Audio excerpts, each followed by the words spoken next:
Yes, sir. I don't know you, but by looking at you, you look like a fine, upstanding Republican. So that would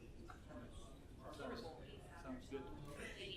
And that's good, because every Democrat needs to be thrown out. America first. What's going on at our southern border is a disgrace. What happened in Afghanistan is a disgrace. What's going on in Ukraine is a disgrace. What's going on anytime you go, I go to Price Choppers, the lakes, everything is a disgrace. The violence of what happened in Buffalo, what happened in California yesterday. The crime that's hitting our country. The fund, which I'm totally, I think that's real. 7 o'clock in Gardner, Kansas. Call the meeting to order. Please join me for the Pledge of Allegiance. Pledge allegiance to the flag of the United States of America and to the republic for which it stands, one nation under God, indivisible, with liberty and justice for all. Good evening, everyone. It's awesome. It's good. Nice, beautiful evening in Gardner, Kansas. So we're going to start today with a presentation, a proclamation. I'm going to come up front, and is Carol? There.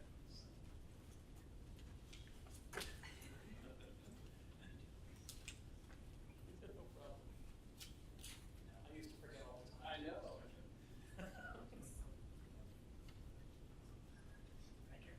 Thank you for coming. All right. This proclamation is from MARC, Mid-America Regional Council. Whereas for half a century, local governments in the Kansas City region have come together with the Mid-America Regional Council, MARC, to partner on regional initiatives and develop innovative solutions. And whereas the region consists of 9 counties and 119 cities, which benefit from working across boundaries on a wide variety of issues and coordinating with diverse disciplines and sectors, including cities, counties, nonprofit organizations, social services, educational systems, and special districts. And whereas the region's leaders engage in informed decision-making through insightful data analysis and participate in a problem-solving forum to positively impact progress. And whereas each jurisdiction and individual has a role in creating a strong regional community and enabling everyone to come together to achieve positive change for the next 50 years. And whereas MARC is an organization that promotes regional cooperation through leadership, planning, and action, and is guided by the core values of integrity, innovation, collaboration, diversity and inclusion, excellence in performance, and service leadership. And whereas Gardner has participated or benefited from working across boundaries, allowing us to better serve residents because of our regional work regarding public safety, transportation, environment, early learning, aging, and shared local government services. Now, therefore, be it resolved, members of the governing body celebrate the collaborative work that has been accomplished over the past 50 years and dedicate June 10th, 2022, the day of MARC's annual regional assembly, as MARC 50 Forward Day, in recognition of the enormous progress the region will continue to make over the next 5 decades. And be it further resolved that I, Todd Winters, Mayor of the City of Gardner, Kansas, do hereby proclaim June 10th, 2022 as MARC 50 Forward Day, the City of Gardner, Kansas, and urge local leaders and community members to reflect on the great progress made in the past 50 years and join us in welcoming a future built upon strong regional collaboration, connections, relationships, and accomplishments. Thank you. Very good. Thank you very much. Yeah. So we partnered with MARC. They've been instrumental in several projects around here. So we, the I-35 interchange project, yes, they're very helpful in us getting some funds for that. Safe routes to school, I believe, on Moonlight Road, and then also streets on Center. I think that's an upcoming project that we're working with. So Excellent. Been very, very helpful for that. Well, I don't know if you wanted to say a few words. Just, we appreciate you taking time to do the proclamation. We appreciate Gardner's partnership with MARC. We're successful because cities work together and it makes the whole region better. And we appreciate Gardner's value that you add to that, and we hope to see you all on June 10th at our regional assembly. Very good. Well, thank you. very Thank you much. again very much.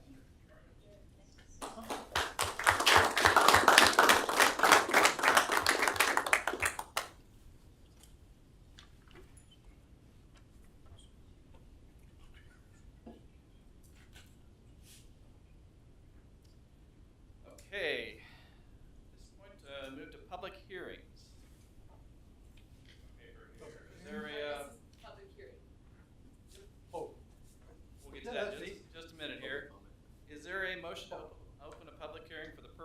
receiving citizen input regarding the proposed 2022 CDBG application. Second. Motion D, second shoot. We open the public hearing. All those in favor say aye. Aye. All opposed? Abstain? Tori, were you and I, is Mark? Mark is our two. Aye for Mark. Okay. Okay, all right. Public hearing is open.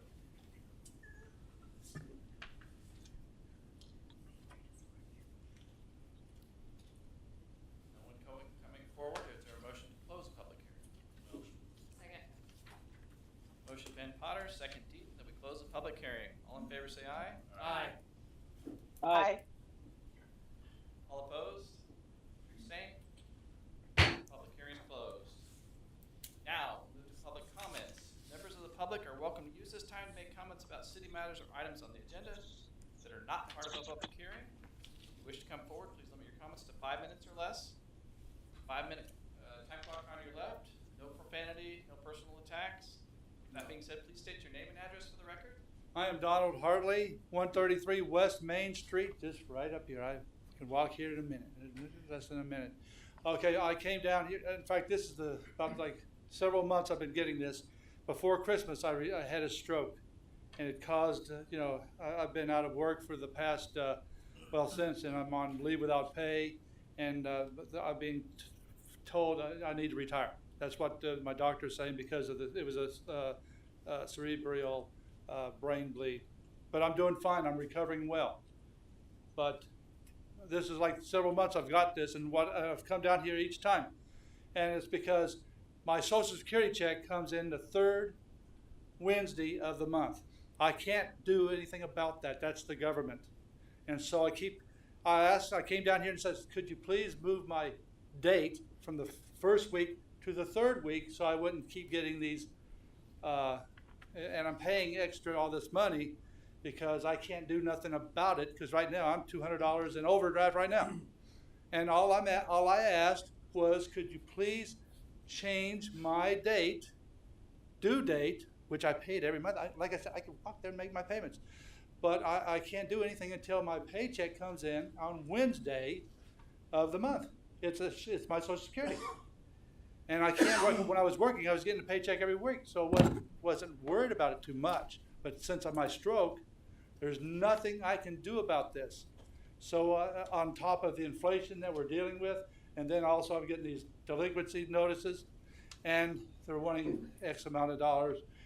It may not seem a whole lot 1 month, but then you go month after month after month after month, and there's not a thing I can do about it because the government sends out my Social Security check the same time every month, which would be the third Wednesday of the month.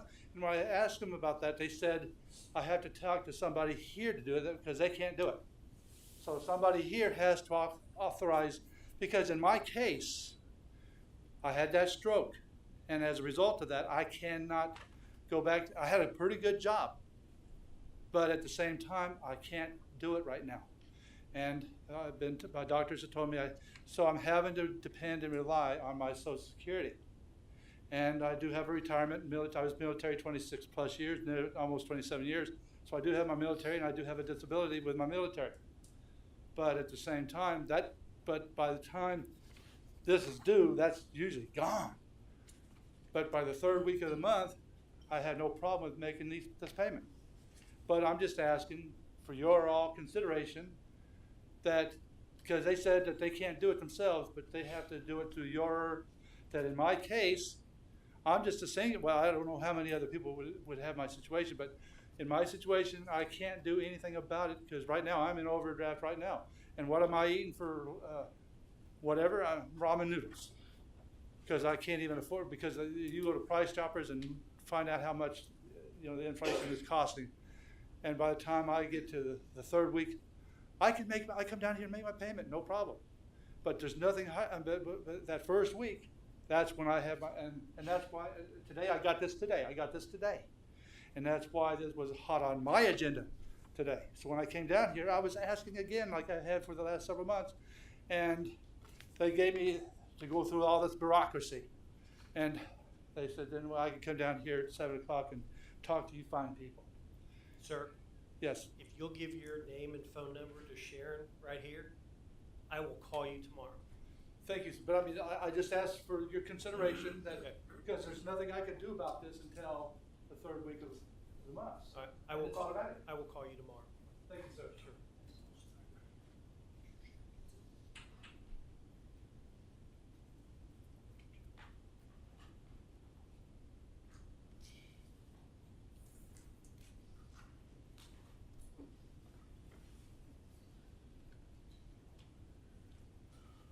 And thank you, Mr. Hartley, and thank you for your service. Is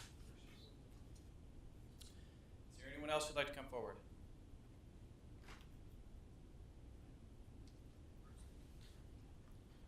That being said, we'll close public comments. Move on to the consent agenda. Thank you all. Thank you, Mr. Hartley. And thank you for honoring the flag. Absolutely. Is there a council member who would like to remove an item?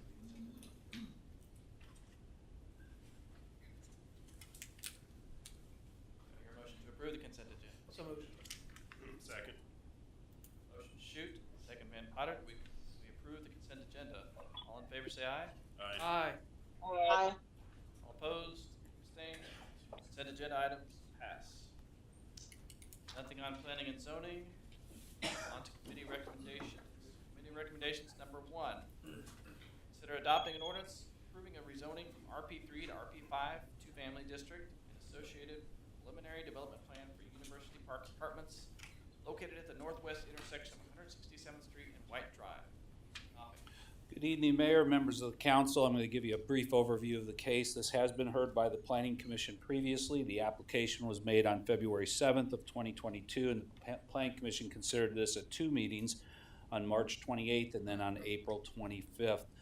This proposal is for 32 townhomes and 574 apartments on approximately 35.5 acres. It's located at the northwest corner of 167th and White Drive, and the property extends up to about 163rd Street from there. There was a public hearing conducted at both of the Planning Commission meetings. At that time, several people did speak on this item. Concerns ranged from what the views would be from various yards, the proximity of some of the structures to the surrounding property owners, and therefore there was a discussion by Planning Commission asking the applicant to take a closer look at those and provide some additional information.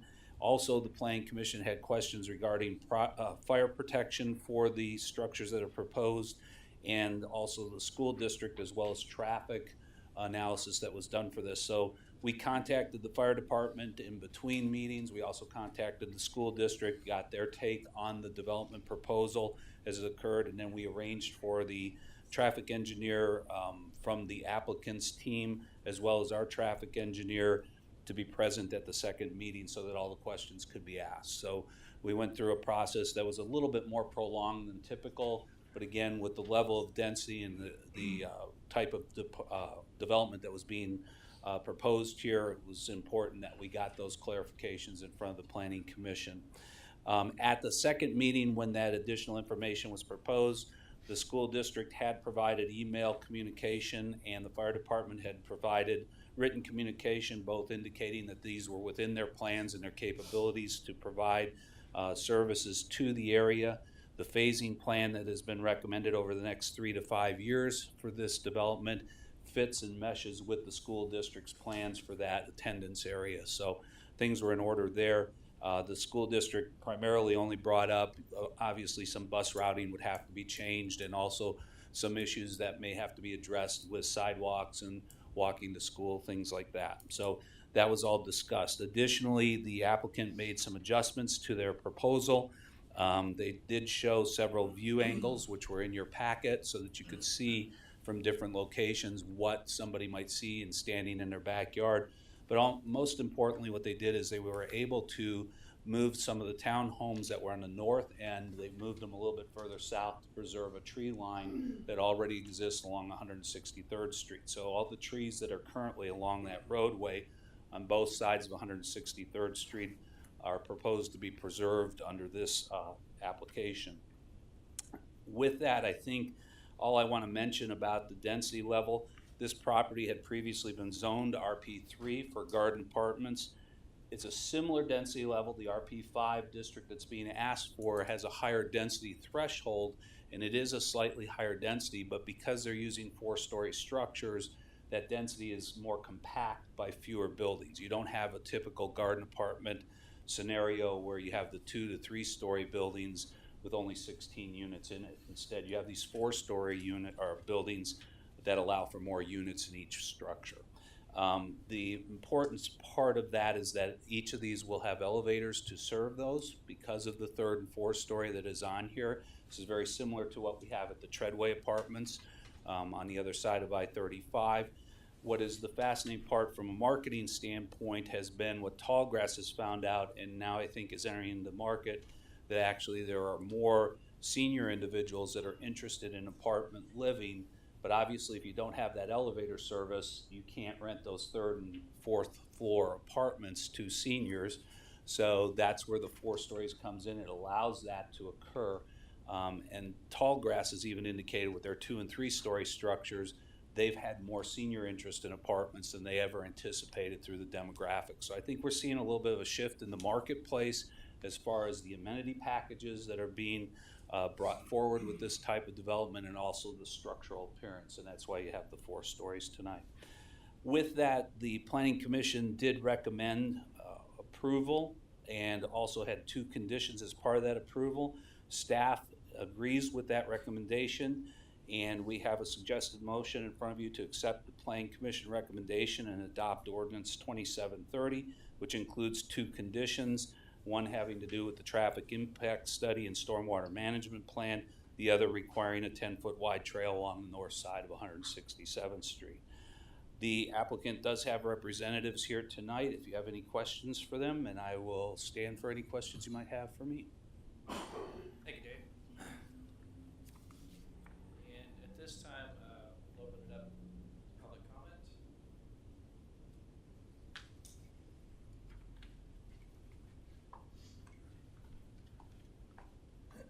Brian Keeney, 28605 West 162nd Place. I appreciate you guys hearing me tonight. It's about the 3rd or 4th time I've talked tonight. I talked to the Planning Commission before.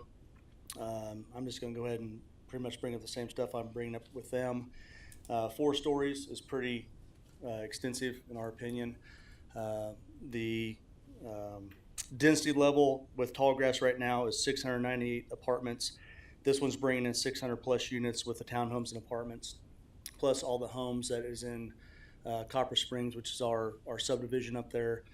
We just think it's an overextended amount of density for that area. I know they've done their due diligence in the roads and everything else with the schools, but just that amount of people, in our opinion, obviously, we think that's way too much. The Prebes bought it under medium density agreement. We would like for them to keep that at that. Again, 4 stories. If you go out by Walmart, the hotel out there is 5 stories. Take away 10 foot of that, and that's what we're going to be looking at out of our backyards every day. I will give the applicant credit. They did move their townhomes back 30 additional feet. It's not from my property line. It's from the back of my house to their property line, or to their first 2-story townhomes, 200 feet. That's all it is. I asked the Planning Commission to come out and take a look if they wanted to. I'll ask any of you guys who want to come out to look in the back of my house. I'll measure off 200 feet and you'll see how close even these townhomes are going to be to my house. And then the 4 stories start after that. So not only me, but the other townhomes and then Genesis Creek, everybody else is going to be affected by that. I would like for you guys to do your due diligence as well, because even Olathe, I work in Lennox, I'm a police officer up there. They have 4 stories up there, but none of them are this close to residential areas. None of them. Most of them are 3-story apartments with businesses underneath.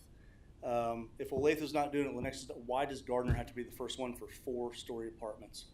And from what I've been told, they can even go higher if they want to go higher than 4 stories, if that's the case with what they're asking for with this change of density. So that's really all I have to say. I would like for you guys to do your due diligence. I appreciate you listening to me.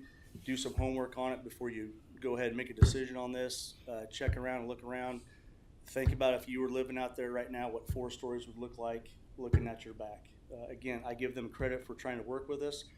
In my opinion, moving at 30 feet just to move out a little bit of the way isn't really doing much for us right now. So please hear what we're saying and go from there. So I appreciate your time. Thank you, Mr. Kenny. Anyone else?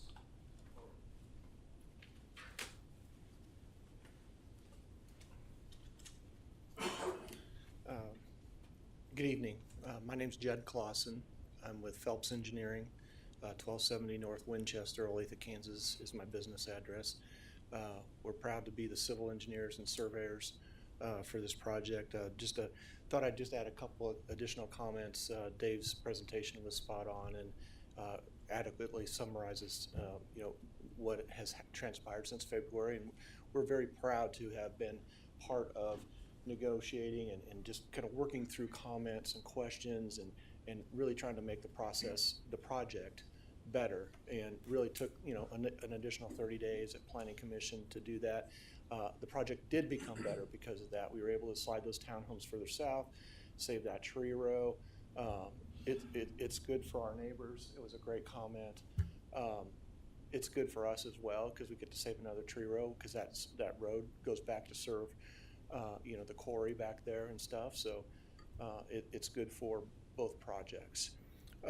With me tonight, just in case you all have any questions on it, is our traffic engineer, Janelle Clayton. She did a deep dive into the traffic. It was reviewed by your professional staff as well. A lot of questions were asked and answered at the Planning Commission regarding that. With me tonight is also Clint Evans with NSPJ Architecture. They're one of the most renowned architecture firms here in they're here in Kansas City, do a lot of projects nationwide. Obviously, we're very proud to have them on our team. They bring a whole level of ideas and fresh thinking to the projects where we can, bring the latest ideas, the best floor plans to the project. A couple things on the 4-story. Okay, this project was, as Dave mentioned, rezoned to RP3 with a very utilitarian layout of 2- and 3-story type apartments, just laid out in kind of soldier rows, lots of parking lots, lots of building rooftops.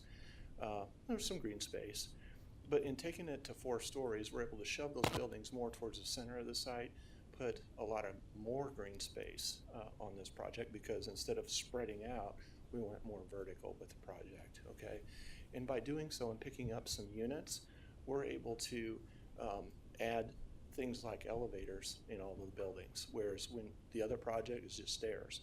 So automatically, if you've got a customer that really needs to, have elevator service or be on 1st floor, some of those 2nd floor, 3rd floor, even 4th floor, if it's a 4-story without stairs or elevators, it becomes untenable or, hard to lease those. And in this case, a senior or someone who needs elevator service, they can rent any floor on the project. Also, it's all the previous plan was all surface parking, I believe, and this one has some surface parking, but also options for carports and garages. There's tuck-under garages on the building, so a lot of great amenities. We're going to build the clubhouse in our very first phase. It's going to be an incredible clubhouse, pool, and all kinds of great activities. It's right there on the corner, on the east corner of the project. We will do this project in 2 phases, kind of the south phase first and then the north phase after that. And again, I just wanted to let you know that we appreciate your consideration of our project tonight. We feel like we brought a great project to the city of Gardner, one that as a Johnson County resident, I'm proud to bring here because we do a lot of projects here, and I'm very proud to bring this project to you for your consideration. So with that, my team and I stand for any questions you may have. Is there any more public comment? Okay.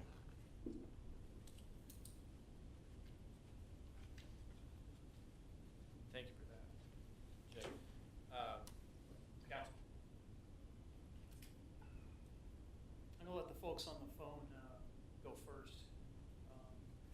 Corey, Mark, do you have anything? I can go first. I just wanted to say that, there's never a perfect scenario for 4 stories anywhere. But I did appreciate that the developer moved it south, and that also from 167th Street, you're looking at a narrower width of the building rather than the long length that's following more White Drive. So I felt like the project overall is more aesthetically pleasing, and I think it's a good project at that point.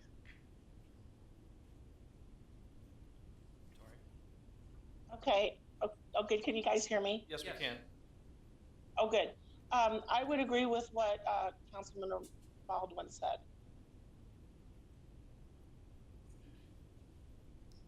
Thank you, George.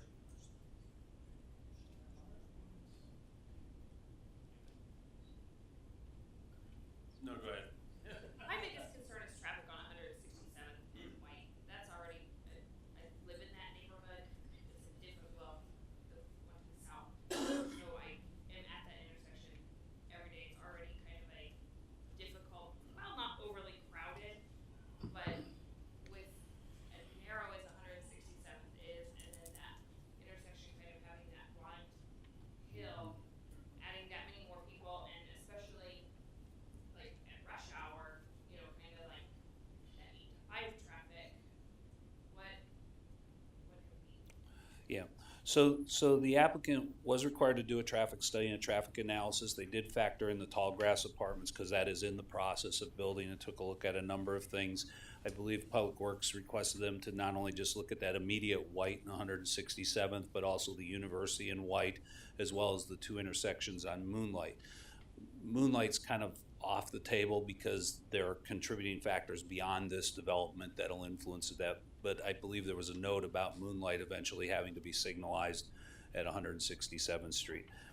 There are a number of safety improvements that are to be done as part of this that came out of the traffic analysis. I'm going to defer details to the applicant's traffic engineer.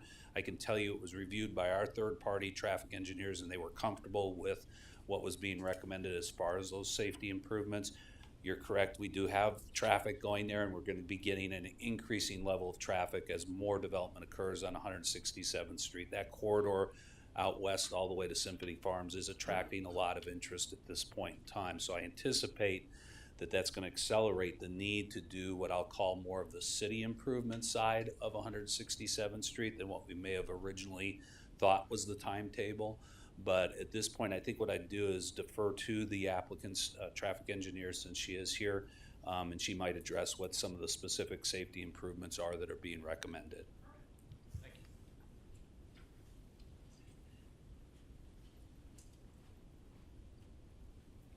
Hi, my name is Janelle Clayton with Merge Midwest Engineering, located at 2668 West Catalpa Street in Olathe, Kansas. And as Judd said, we did a traffic study, worked with city staff to make sure that we were incorporating all the adjacent developments and looking at, projected traffic in the whole area. And what we found is with the addition of this traffic that we would need an eastbound left turn lane on 167th turning north onto White. So we recommend a 200-foot storage lane with a 100-foot taper there to get that turning movement out of the through volume on 167th. When we considered all the adjacent traffic as well around the area, what we found is we needed a southbound right turn lane at Moonlight and 167th Street. And that is mostly, our development is only 6% of that traffic. It's more of the overall, development throughout the area that's kind of triggering that. And then as traffic, we did a future 20-year analysis as well. And the background growth, typically we'll look at like a 2% growth rate over 20 years, 2% per year over 20 years to kind of incorporate other, projected growth. But in this case, the city directed us to a traffic study completed for tall grass, and their future growth rate was more like 3% per year, which is pretty high in this industry. We don't typically go that high, but you guys are a growing community and there's going to be a lot of development. So we looked at a higher 3% growth rate background. And what we decided then is, the intersection of Moonlight Road and 167th and Moonlight and University Drive will probably warrant traffic signals at some point in the future. And so we put that in the study so the city's aware to keep an eye out for those improvements. Thank you so much for looking at that. Yeah, you're welcome. Any other questions? Okay, thanks. That's really more of a general question that I have for Callan from a Public Works perspective. We've already been looking at the possibility of doing some significant improvements to 167th Street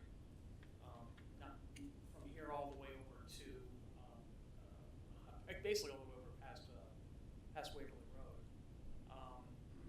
What are your thoughts, I should say, on how this is going to potentially accelerate that need? This, along with some other development pressures along that whole corridor, they're somewhat accelerating our look at 167th Street. We've planned for several years out to start looking at expanding to the 3-lane section across that, at least the first section from Moonlight to Center Street. And then as traffic increases along the whole corridor, we'll look to expand beyond that.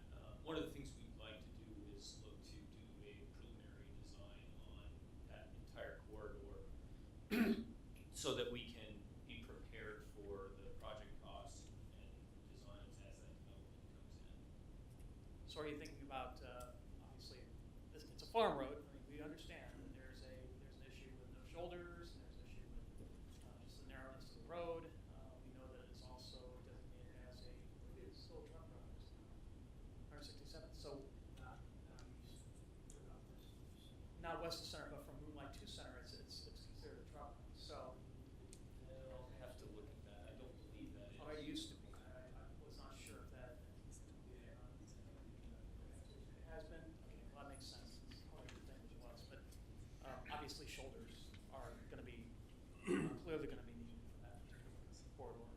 And then you said that third lane, that center lane, that mechanics both turns would be something we'd have to look at as well. Certainly. Do we know what, would this need to be as part of our CIP? I believe the first phase of that project was in the CIP the out years. If we wanted to do a preliminary design, we probably have to take that out of current funds. Was that, if that area developed as low density residential as initially planned, would that still be in the near future? It may delay it slightly, but that and additional pressure along that whole corridor for development is going to drive it faster. Yeah.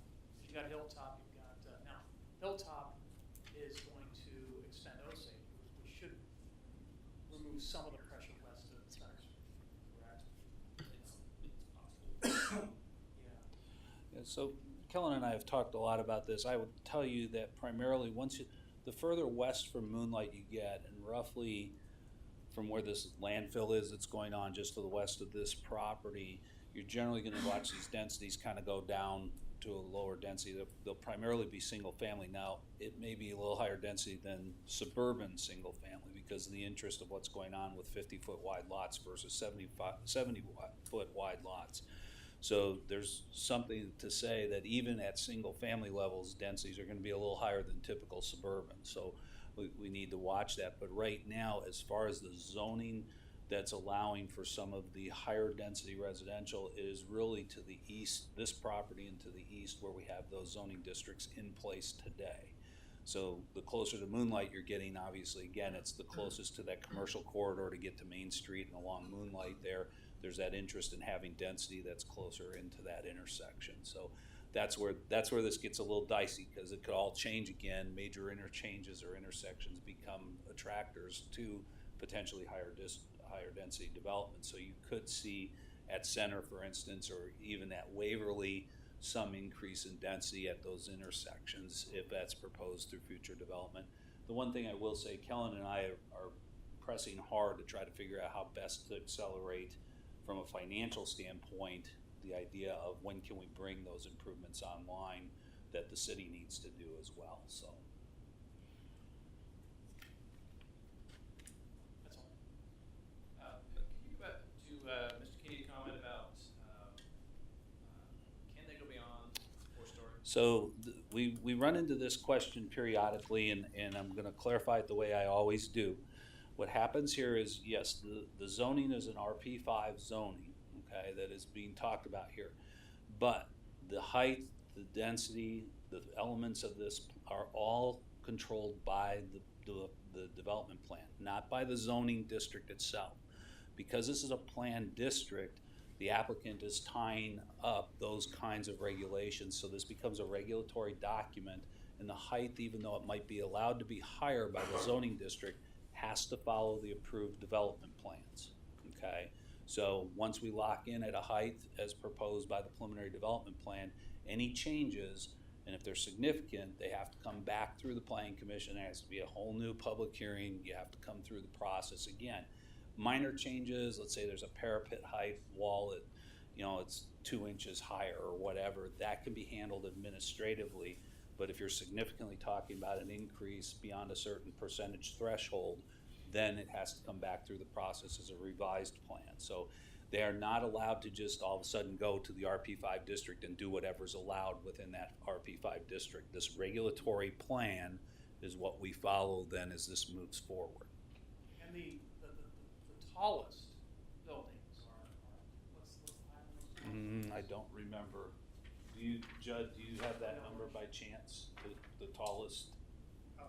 48 foot 9. 48'9". The Hampton Inn, I believe, is 62 feet.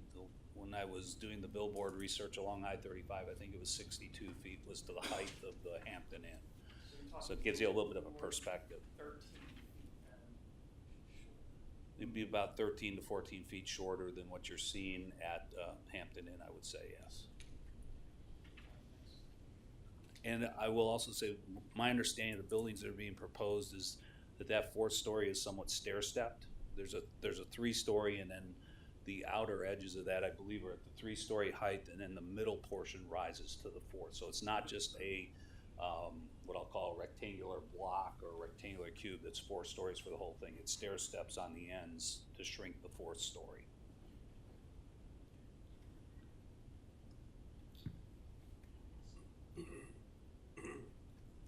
Yeah, one of my biggest concerns, and I think the concern of traffic and all that stuff is valid. One of my biggest concerns is to Officer Keeney's point, when you got the house, I'm assuming if you don't mind, I'll address you, there were certain rules in place when you bought the property, right? And I think at this point, if we change the rules of the surrounding properties, which I'm sure everyone who bought property in that area took into consideration at the time of the purchase, and suddenly now we're saying, we're not gonna top it off at 2 or 3, we're gonna top it off at 4. Frankly, I think it's unfair. I think, if we, I don't know, I think if we change the rules of the game with the maybes already in place, they can get changed again. I think it's unfair to the people that own the properties and have owned the properties there for years. They bought into it with one assumption, they're now having to deal with the deleterious effects of us changing the rules potentially and having the maybe change the rules again. And I'm going to just comment, because of some of the comments that were made about building height and things like that. Understand this property was already zoned RP3. Under an old plan, it was zoned RP3, and that was in place with a plan that was part of this. Under that RP3 zoning and the garden apartment building types, we would allow a 40-foot building. So we're talking about a 9-foot difference essentially from when we're talking about the rules. I just want to make sure people understand, under that RP3 zoning in a typical garden apartment, they could go to 3 stories and 40 feet of height. So this is raising it by about 9 feet, a little under 9 feet is what you're getting as far as the height difference on that. Densities are all dependent. They could come forward under RP3 and actually get potentially to a higher density than what we've got proposed here. The density that's proposed here is about 17 units per acre, roughly. And again, the open space factor, there's more than the 15% open space that we would require, and that's because you have less buildings. So when we look at density, that the configuration of the density is what's changing here too. So that's the other part of it. Now you could have less density under the RP3 as well, and I don't want to overstate it, but I also want to be careful about how far we go with those. Clarify garden apartment.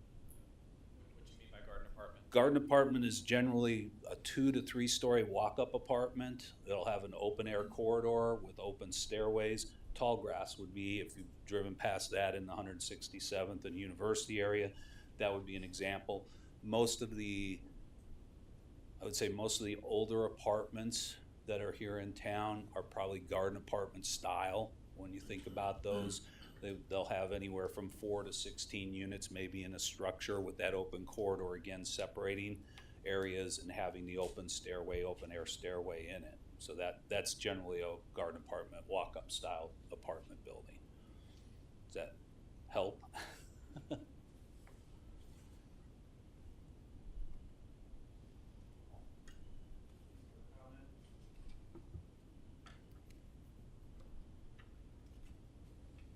there a motion on this item? So moved. Is there a second?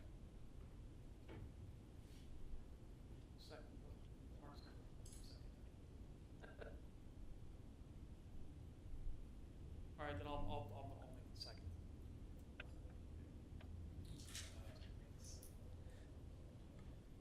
Motion Deaton, second Shoot, that we accept the recommendation of the Planning Commission and adopt ordinance number 2730, an ordinance changing the zoning classification of districts of certain lands located in the city of Gardner, Kansas, under the authority granted by the Title 17 of the Municipal Code of the city of Gardner, Kansas.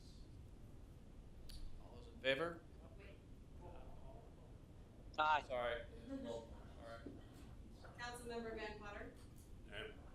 Councilmember Baldwin,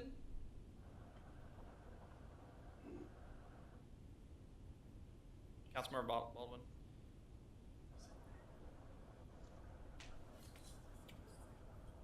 Councilmember Baldwin, Aye. Councilmember Deaton, Aye. Councilmember Roberts, Aye. Councilmember Shute, Aye. Mayor Winters. No. Motion passes. Committee recommendation number 2, consider adopting ordinance approving a rezoning from agricultural M1 restricted industrial district to C3 heavy commercial for potential commercial development located northeast of the intersection of Highway 56, west of 175th Street and Cedar Niles Road. Good evening again. I'll slowly walk you through this application. This is a little bit different than normal. We've had one of these since I've been here where we've had a request for rezoning without a development plan. Generally, that request comes from the desire to get a decision about whether the land uses would be allowed or would be recommended without going to the cost of developing development plans that can cost hundreds of thousands of dollars. So many times the applicants are interested in, if there's an inkling that nobody wants to have the land use, there's no sense in me spending the money. So when we think about put it in that context, that's why this is different. There is no development plan currently associated with this proposal. This is a rezoning application to change several parcels from zoning of A agricultural or M1 restricted industrial to C3 heavy commercial. The application was received on March 7th of 2022. Planning Commission considered it at their April 25th meeting. The parcels encompass about 60 acres of land located northeast of 175th or Highway 56 and Cedar Niles. So we're kind of talking back to the northeast from the McDonald's over on that side of 175th Street. So the interchange ramp that comes off of the southbound lanes and comes onto 175th Street, it's the property kind of straight north of that area if you want to think about the geographic location. There was a public hearing held at the Planning Commission. There was no one from the public that spoke on the item, and there were no protest petitions filed for this item. Again, I mentioned the rezoning. This proposal does conform with the comprehensive plan and the long-range plans of the city. We took a look at the 2014 comprehensive plan as well as the 2018 I-35 and 175th Street interchange sub-area plan, both of which are recommending regional commercial in this area.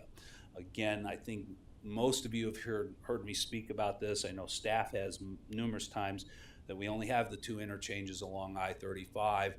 That is our opportunity for commercial development from the standpoint of the regional standpoint. That is our clearest and best shot with the visibility at those interchanges. So this is consistent with the long-range planning that we have in that area. This proposal will also be subject to review by the county through the Airport Commission and the BOCC because it's within a mile of the airport. So depending on how you go through this process tonight, with your decision, this will then have to go to the Airport Commission for consideration. We are primarily focused on the land use issues. The Airport Commission will look at land use, and it has a plan in the area, and I cited that within the staff report to outline what they will look at. But they also are more interested in the safety and operations of the airport itself. So they could come to a different conclusion than you do. You just need to be aware of that. So if you have questions about it, I won't say I'll be glad to talk about the statutory process that's involved here, but I'll try to answer your questions, and I know that the city attorney's here to help with that also. I do want to spend some time here. The recommendation is that you accept the Planning Commission recommendation, adopt ordinance 2731, which includes 4 conditions, and I do want to spend a minute to go through the 4 conditions with you so that you have a good understanding of what we're doing there. The first condition has to do with a limitation on the potential uses. So our C3 category is the heavy commercial category. There's a number of things, industrial uses and uses that would not generate sales tax potentially, and some other things there that we've recommended should not be a part of this development. So we focus primarily on commercial uses from the standpoint of retail activity and commerce at these locations. So that list that you see there is kind of a truncated list from what's typically allowed in the C3. So we've got that as a recommendation or a condition. The second condition that is on here has to do with the requirement for a preliminary and final development plan process to take place. Kind of outlines the number of months we would allow in between that process. But the idea here is, again, if we get approval for this to move forward and the county also sees merit in that approval, they would be required to come back to us with a preliminary development plan and a final development plan for the development to put the details on it. That review will also be subject to county review because, again, it's considered a separate zoning item. At that point, we would be looking at the zoning, we'd be adding that letter P, if you will, to the C3, so it becomes a CP3 district at that point in time, so it's handled just like another zoning matter at that point. Condition 3, then, we have some parameters in regard to the location of land use intensity. And to think about this, we have a flight corridor that comes right along off the end of the south end of that runway, the operating runway. The idea is the closer you are to that flight corridor, the less intensive land uses that we would like to see there. So as you move further east, we can increase in intensity, right? The idea is to pull the more intense commercial uses away from the flight corridor and specifically the RPZ, which is the runway protection zone for operational purposes. So that's why you have those 4 items kind of listed there to try to give that effort of the open space that we require, as well as probably some of the stormwater facilities that they'd have to have. We prefer that's on the east end, and as you move forward, you go from less intense commercial to more intense commercial on the east side. So that's what the 3rd condition is really intended to address. And then 4th, obviously, is that everything's subject to going through the Airport Commission and the Johnson County Board of County Commissioners. With that, I stand ready for any questions. The applicant does have representatives here tonight also to answer questions. Great, thank you, Dave. Is there any public comment or questions?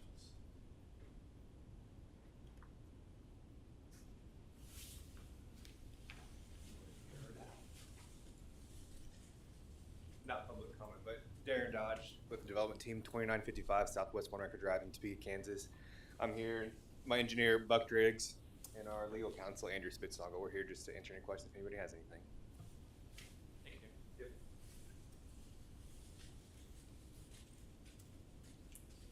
Other questions? Council? No, good. Let's go to Tori. Ms. Roberts.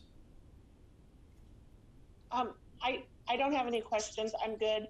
I like the thought of developing that area. I think that'll help with the growth of Gardner. Thank you, Tori. Mark, are you there? I'm here. No questions. I think development in that area would be excellent for the entire community. Great, thank you, Mark. No questions, thank you. I'll just say we've been trying to crack this egg for quite a while. Dave, you and I have had discussions about this. all sorts of different types of uses, but I'm particularly excited about having another option for the folks in this community to keep their money in town. And with this kind of a development, we'll actually be able to bring some folks from out of town into our town and spending their money, increasing our sales tax base, which, given the needs of the community right now, is going to be a very good thing. So the good news is that we're going to take that open field and make it into something that's going to be productive and useful and a great amenity for our community. So I'm absolutely in favor of this. Very good, thanks, Steve. Yep. I'm going to mention one thing. If you don't have any questions, sir, if you do, okay. If you don't, I just want to mention one thing because I would be remiss if I don't do this. One of the things that we did ask the applicant to do was provide to the county an initial kind of concept plan prior to the formal application so that we could get some comments. In your packets, I know it was added a little bit late, but it was added, was the county staff review of this so that you could see what the county is looking at and how they're evaluating this as well. So that information was provided to the applicant. They have that. They will, as part of their application, be in discussions with the county staff, and they'll go through a process very similar to what we do with the Planning Commission. It'll be reviewed, and obviously there'll be a staff recommendation that's given on it. But again, that's, as you read that, there's a lot of focus on the operations of the airport and protecting those operations. So this is going to be a little unusual for them because we do not have a development plan specifically identified with this at this point in time. But hopefully through the discussions we've had, they will be able to consider this as they go through it. Thanks, Dave. Mm-hmm. Thank you. All right, we have a motion on Motion. Second.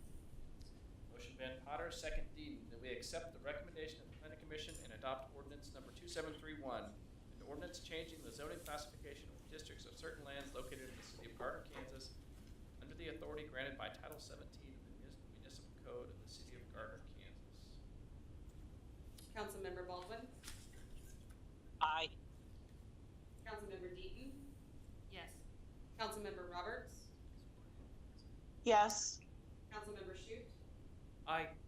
Councilmember Van Potter, Aye. Mayor Winters. Yes. Committee recommendation number 2 passes.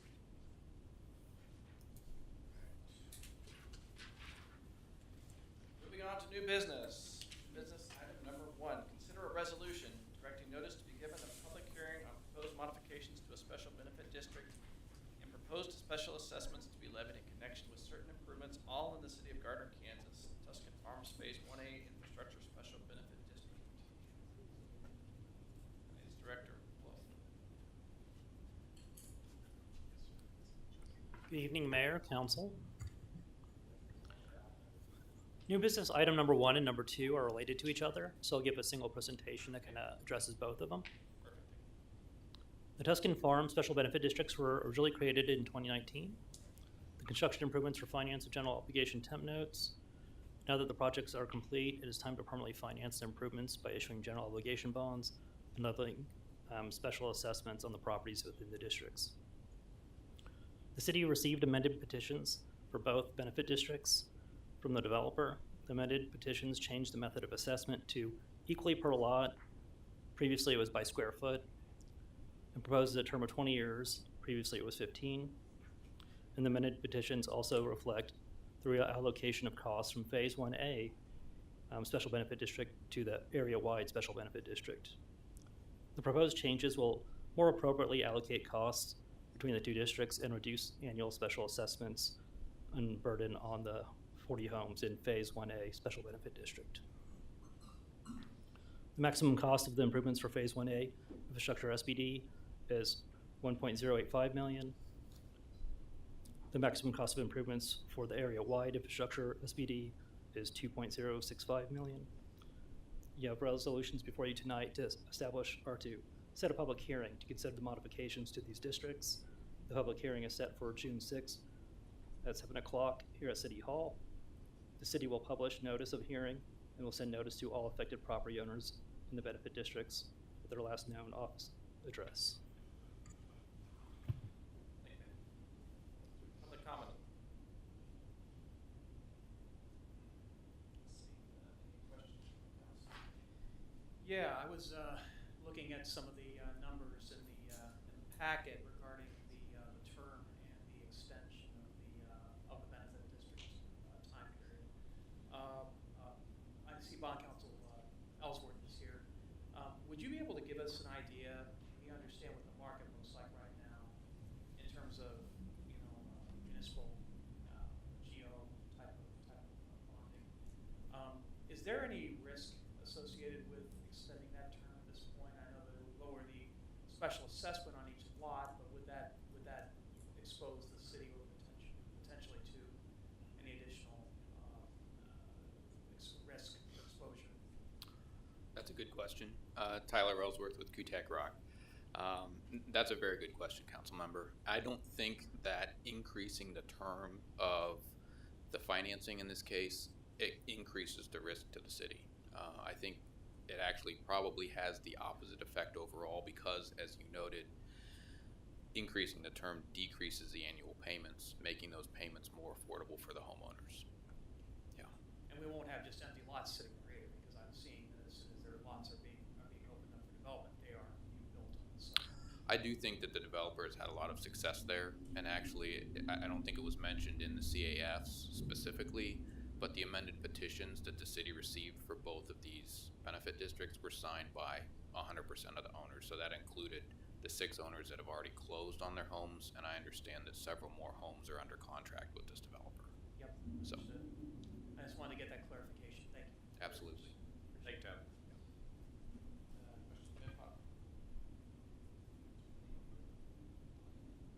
Councilwoman Roberts, any questions? I have no questions. Thank you.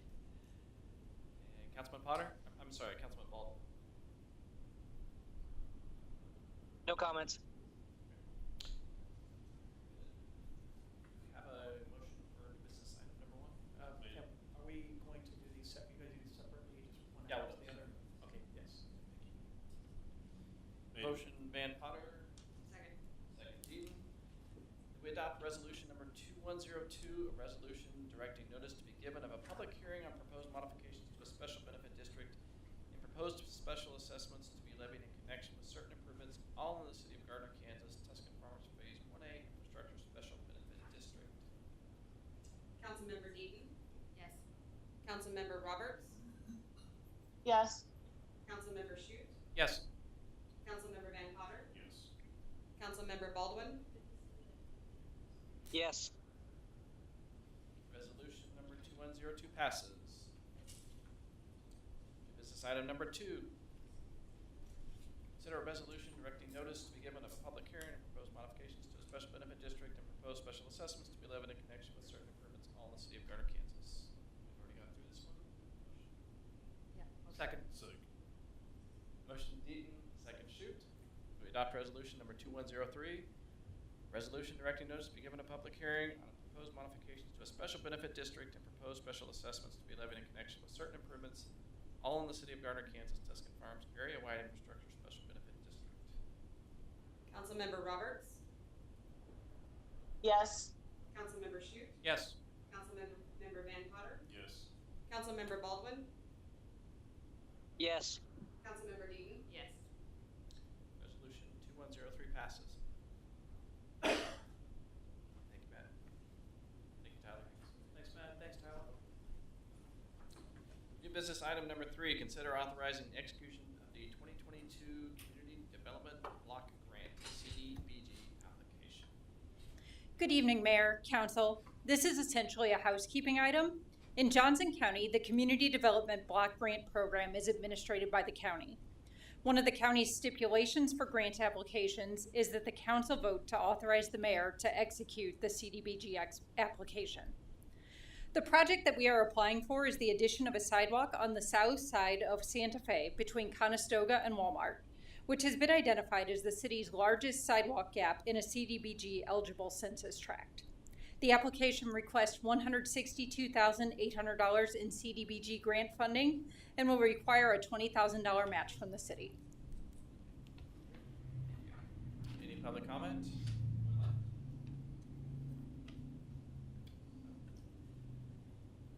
All right, council. No questions. Just glad that we're walking down that road, and I'm concerned that, like in the wintertime, they'd be just walking out there and someone wouldn't see them. So glad that we're getting that done. The question I had, does that connect to an existing, or is it come up to an existing sidewalk that's on the Walmart property? I'll let Kellen answer that. Yeah, it'll connect at Walmart, and it'll connect at the sidewalk that was just put in with the last round of Conestoga improvements. Okay, perfect. It's about a quarter mile or so between the new Conestoga extension and the sidewalk at the end of the Walmart property. And there's a bridge there too that's gonna have to be designed. Yeah, as well, it crosses over a drainage area. That'd be really nice. Councilwoman Roberts, any questions, comments?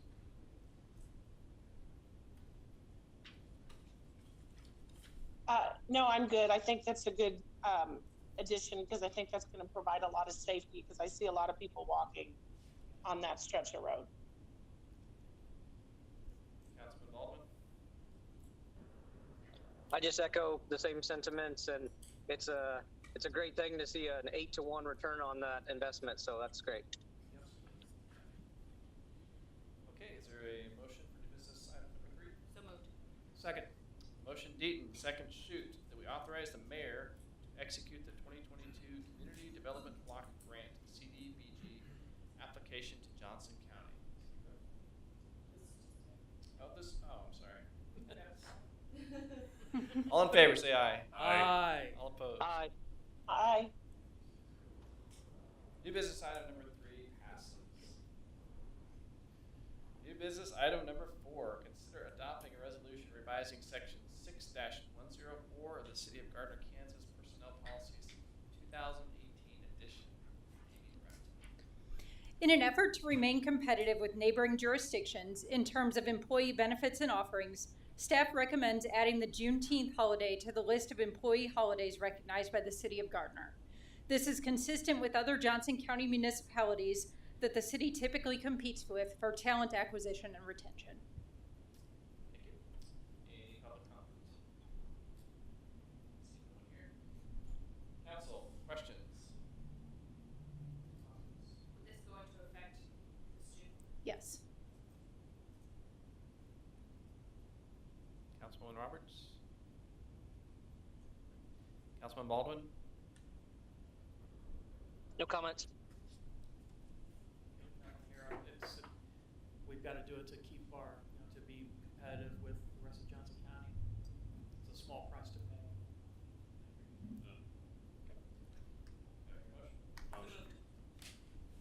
Motion Ben Potter, second Deaton, that we consider adopting a resolution revising section 6-104 of the City of Gardner. For the adoption of a revision to section 6-104 of the City of Gardner, Kansas Personnel Policies 2018 edition. Yes. Councilmember Shute, Yes. Councilmember Van Potter, Yes. Councilmember Baldwin, Yes. Councilmember Deaton, Yes.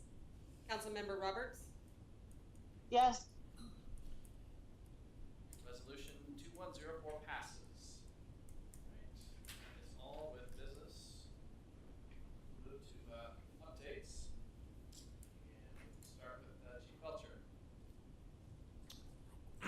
Real quick, the only updates that we have is we have a Casey Earth Show meeting Tuesday, May 24th. So that's moving along as planned. And that air show is over the weekend of Memorial Day weekend. Labor Day. That's like end of the month? 2 weeks?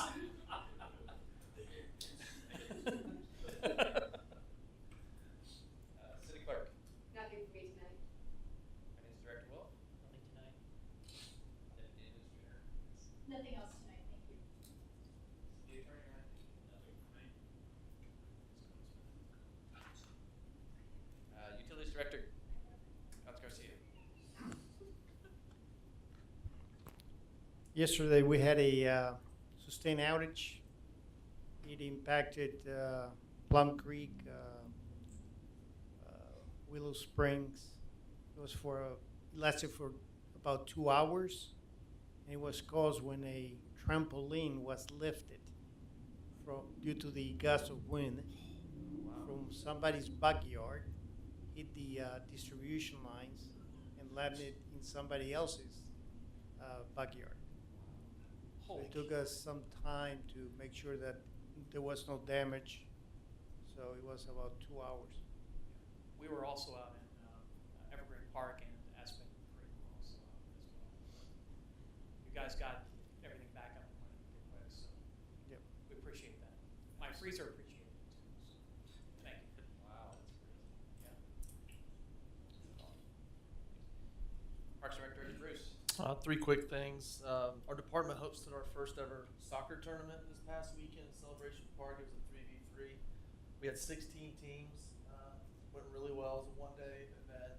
We did it in partnership with XC Football, so it's something that we hope to grow on here in the future. But for our first one, it went pretty good. Baseball, softball, t-ball, believe it or not, starts next Monday. We have just over 750 participants this year, and the Gardner Aquatic Center opens next Saturday. Very good. Community development. Just very quickly, the Planning Commission meeting is this Monday, May 23rd, coming up. We do have a couple items there.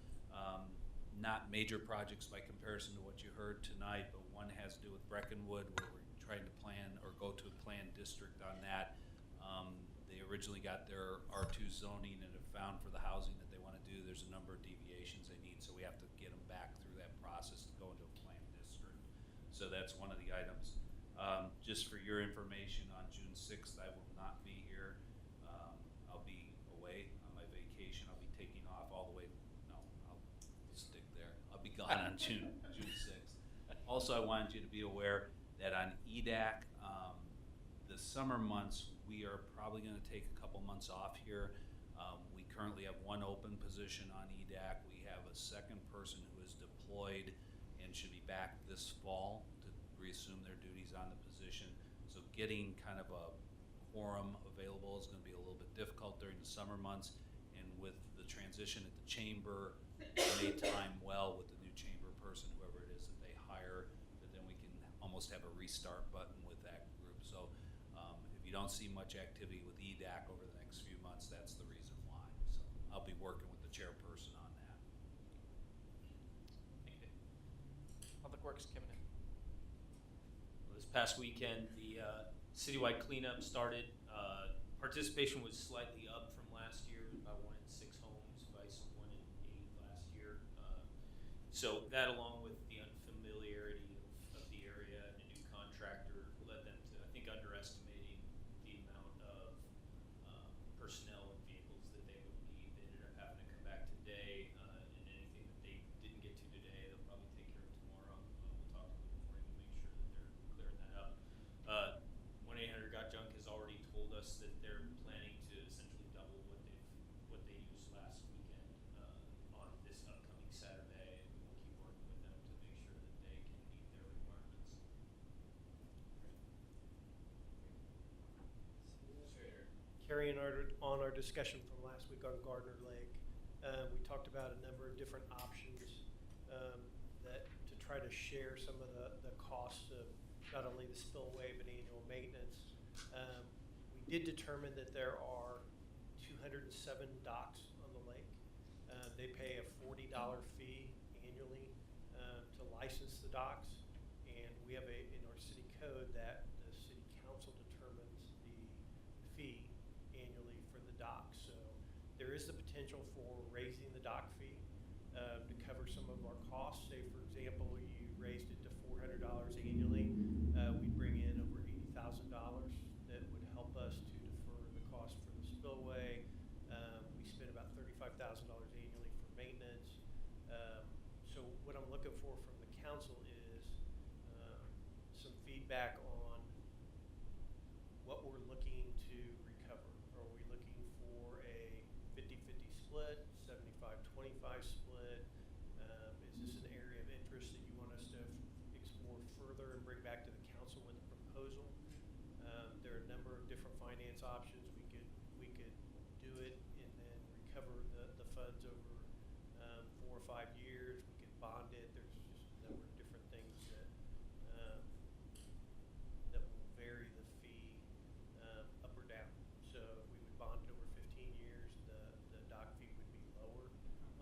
basis. If we did it over a 5-year period, as a means of cost recovery, it would be higher.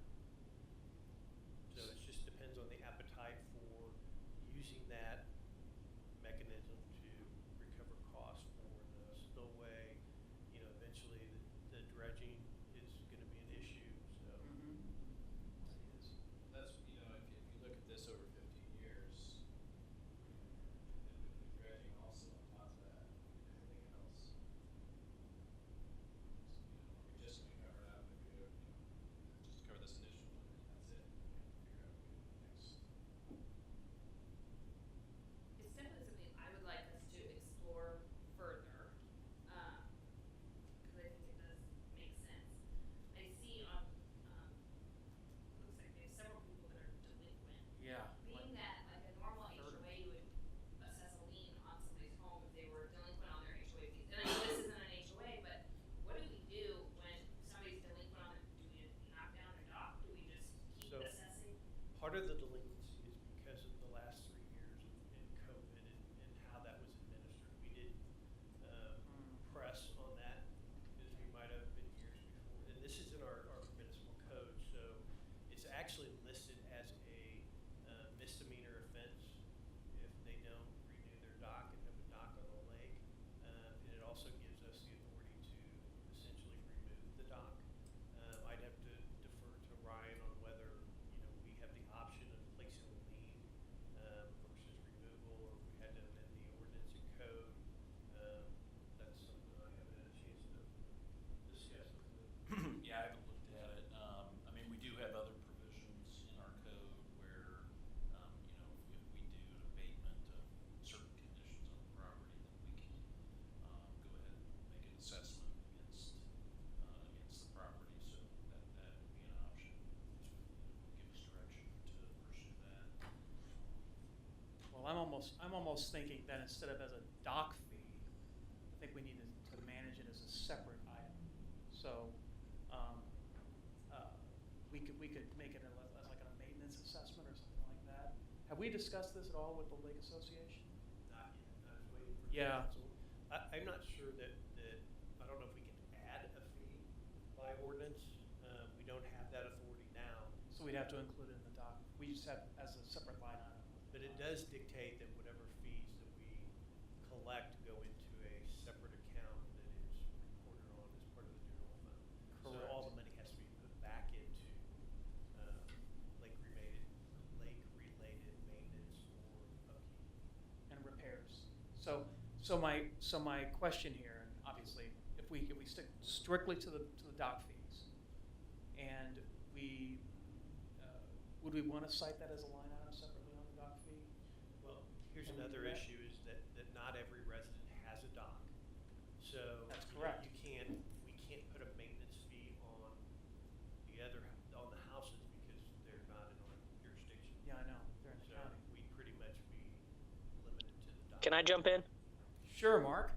He's gonna say. So, I kind of like where you're going, Steve, but I'm thinking more of we make a development agreement with the Lake Association. Yep. And it states that we do the maintenance of the spillway, and for that, then they will purchase the property from us, collecting the same amount that we would over 2 to 5 years of these fees, which will be spread out amongst all the Lake Association members, not docks. And then Yep. they can have that deed in that 2 to 5 year window, whatever we choose, or they agree to. Well, I don't know about the deeding necessarily, but definitely if the Lake Association were to manage that, because obviously every property out there is, you know, de facto member of the association based on the deeds they currently have in their jurisdiction. It might make some more sense to work directly with the Lake Association. If they understand that the lake needs maintenance. They also understand there's no such thing as a free lunch. They're not going to be able to get something for nothing. I mean, we understand that. They can't just beg off the cost of that directly to the city and say, okay, we're just not going to pay anything. That's, I know they have been, but we haven't been doing much maintenance either. Yeah. So there's a difference there. We haven't really been maintaining other than just doing, you know, greenery removal and things like that on the spillway or on the earth and dam portion. If they're going to require that we have this spillway and this dam, fixed and maintained, we need to have a relationship with the Lake Association that's going to allow us to do that, and not just assess people that have docks. So we can have that discussion with them. We can, mention the docks as an alternative. Otherwise, I don't think we're going to get much traction. But I mean, we can have a discussion with them about what we're trying to do is cost recovery. It just depends on what level and what kind of partnership we're looking for. I definitely want to explore the options and get them involved in the conversation, because I like this idea. And really, to me, this sounds like something that is well within our code. It's something that we can do where everything else requires some buy-in that we have not historically received from them. Yeah, but to be honest with you, I mean, we haven't had a level of communication with the Lake Association either that's been able to foster that kind of an agreement. I think it sounds to me like they're more interested in that level of communication. I know they are, because I've talked with Larry DiMartello, and he's definitely interested. Yep.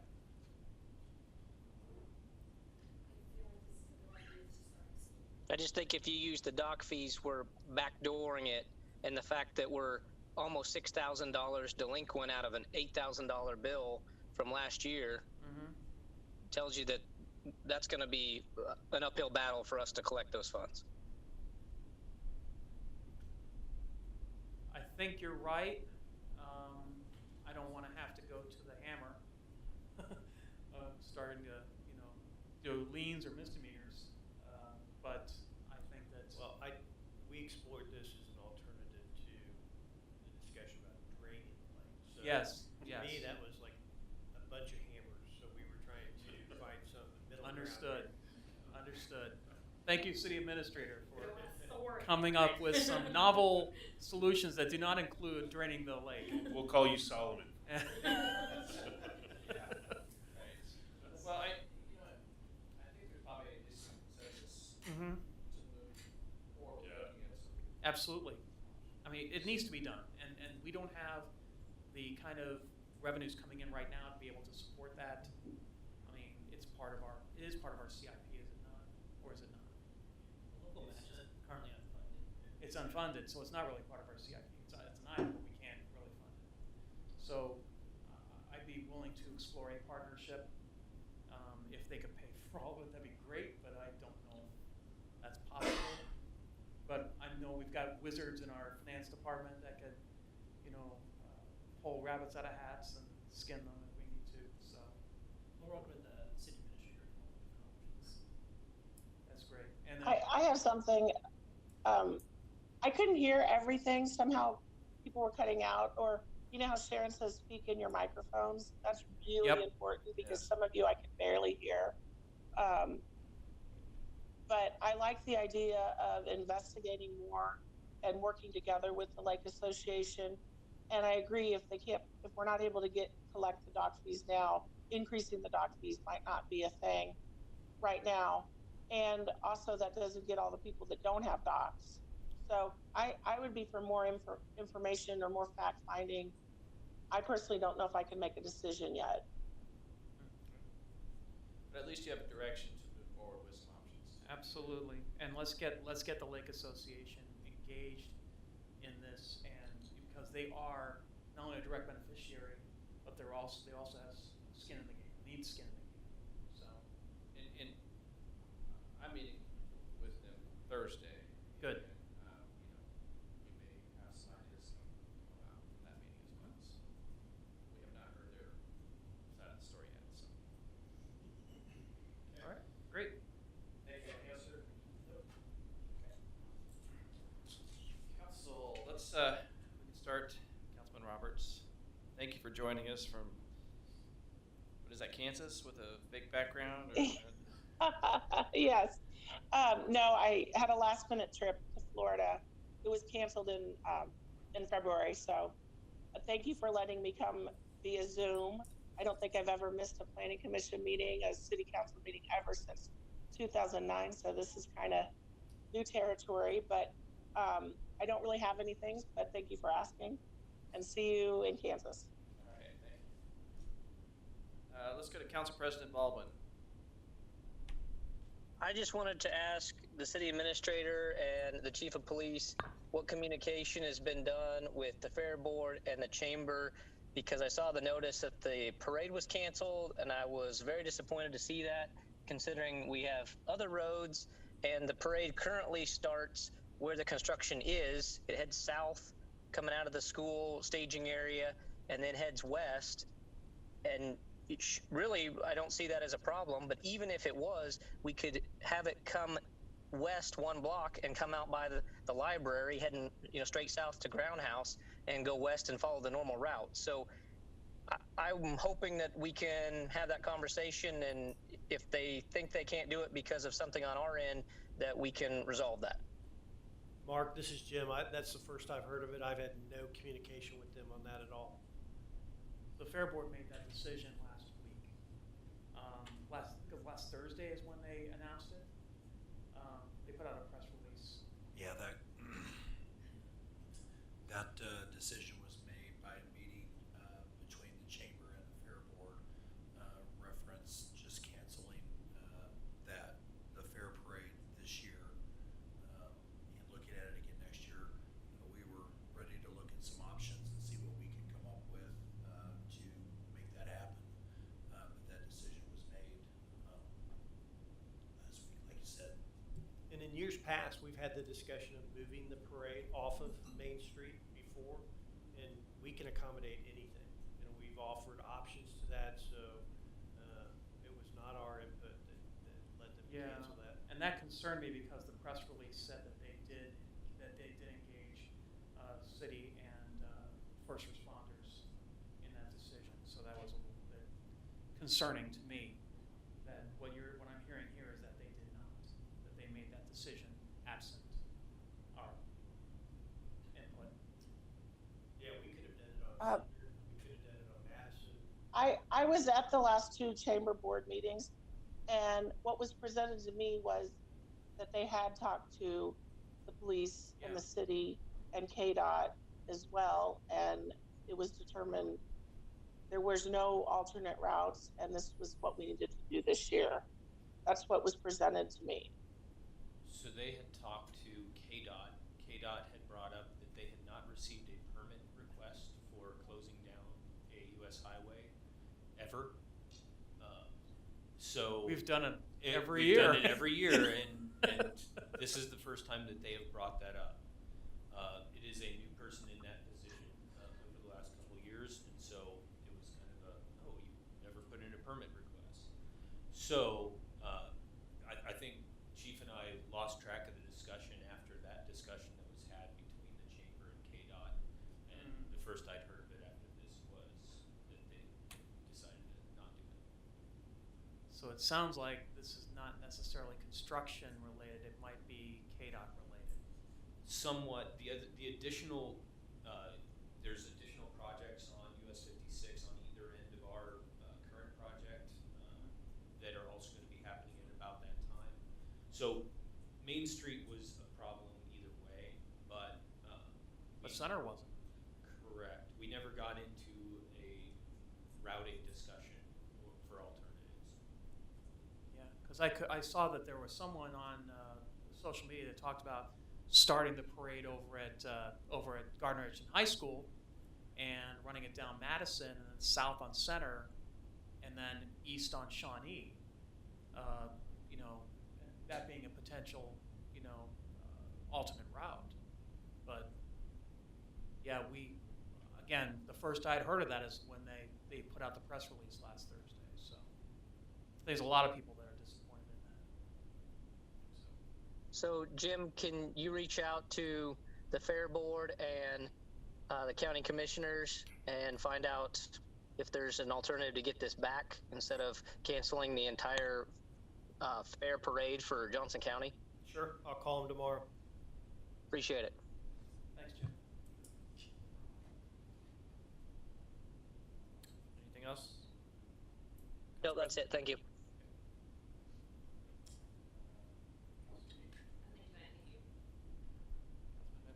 I'm just shocked to find out that trampolines are a major electrical hazard. They are metal. They have metal springs, and you know.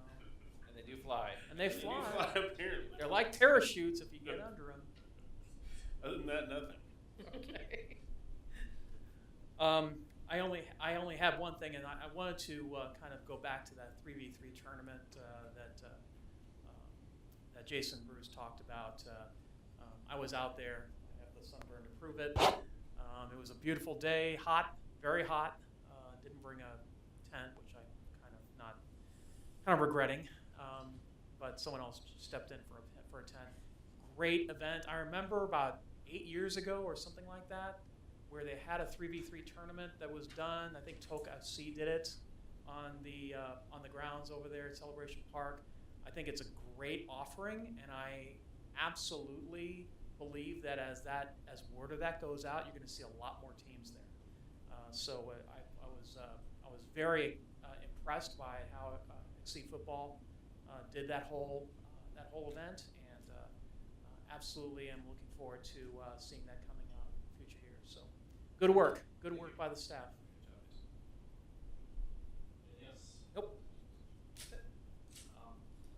Something I have this evening, after last year's Independence Day celebration, I did bring up a point of maybe there's some compromises because the biggest concerns and complaints I hear, well, besides the cleanup, is with pets and with people with autism, PTSD, and those kind of issues. And so I've done some research, or I've had help doing some research, and a couple things have come up, and I would like to maybe do kind of a trial run on a few things, but with the pets, we found a product that's kind of a calming, natural product, and something that what I would hope we could maybe offer to a small amount of citizens, kind of on a trial basis, to see if it was something that helped.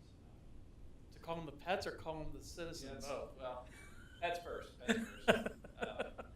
Jack Daniels is calling to sit. Yes. I'm sure we can offer that. This more or less CBD tinctures and things like that. Well, I can't remember exactly what was in these particular ones, but they were specifically for that.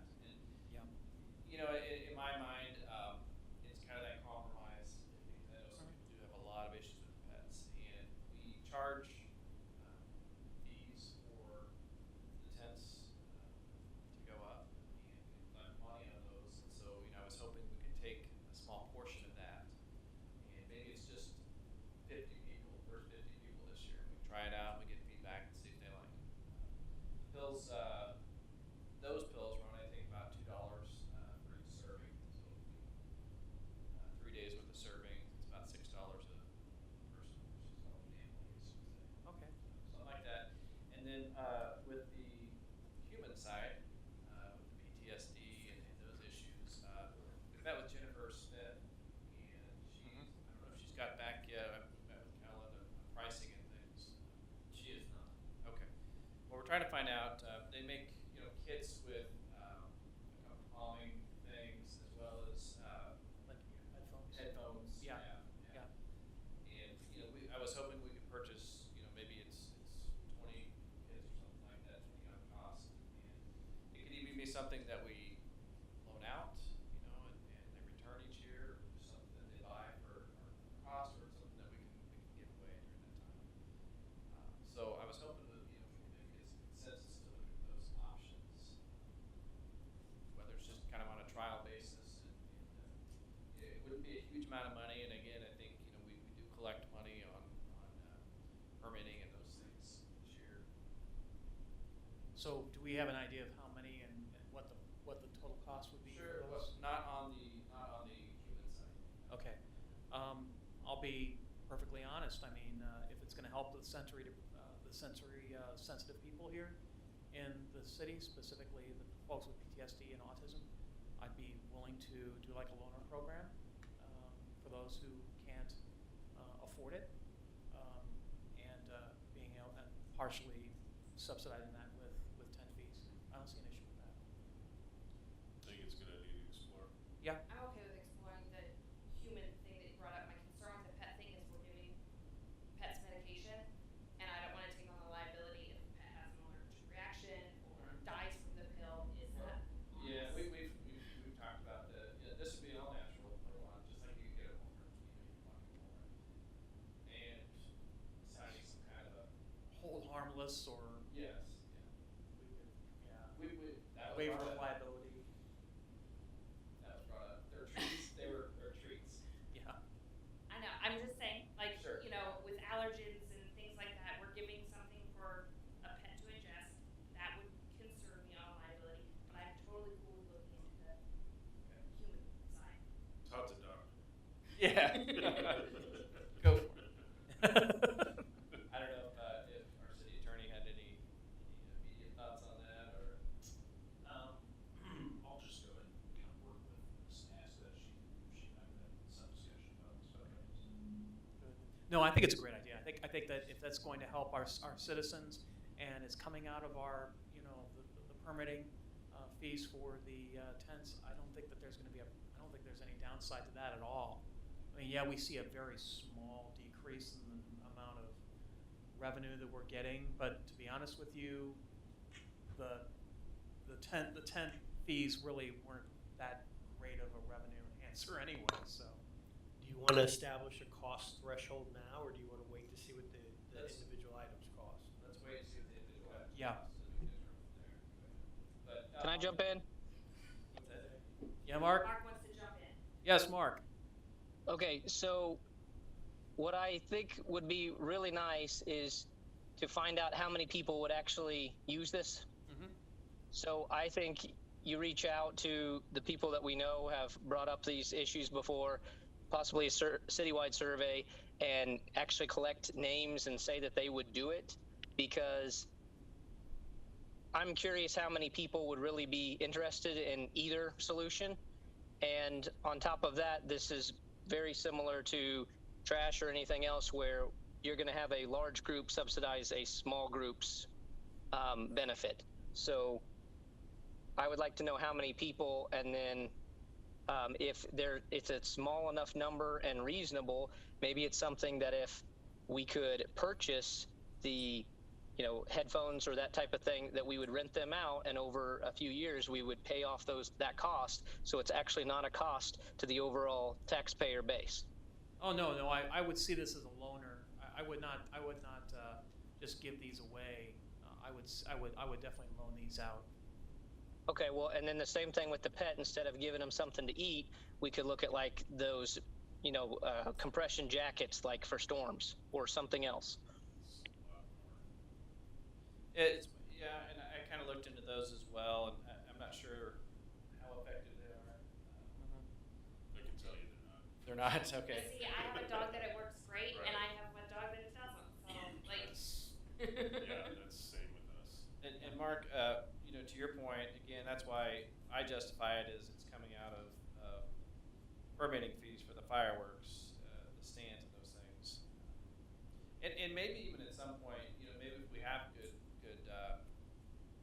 response to it, maybe it's something we can find sponsors for at some point as well. Yeah. Olathe Health might be interested in doing something for the sensory stuff. Absolutely.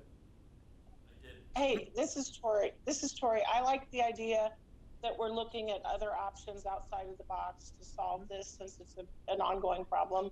I like Mark's idea about maybe getting feedback to see how many people would use it also. That's it. Thank you. Yes. Yeah, I did find the email where Andy and I were talking about this thing back in March. So I reviewed, particularly on the medication. I did go back and I reviewed the Kansas Tort Claims Act, which has immunities in there for different types of governmental activities. I didn't find an exception which would grant us clear immunity for distribution of the various types of medications. So we could, if there was, if there was an adverse reaction,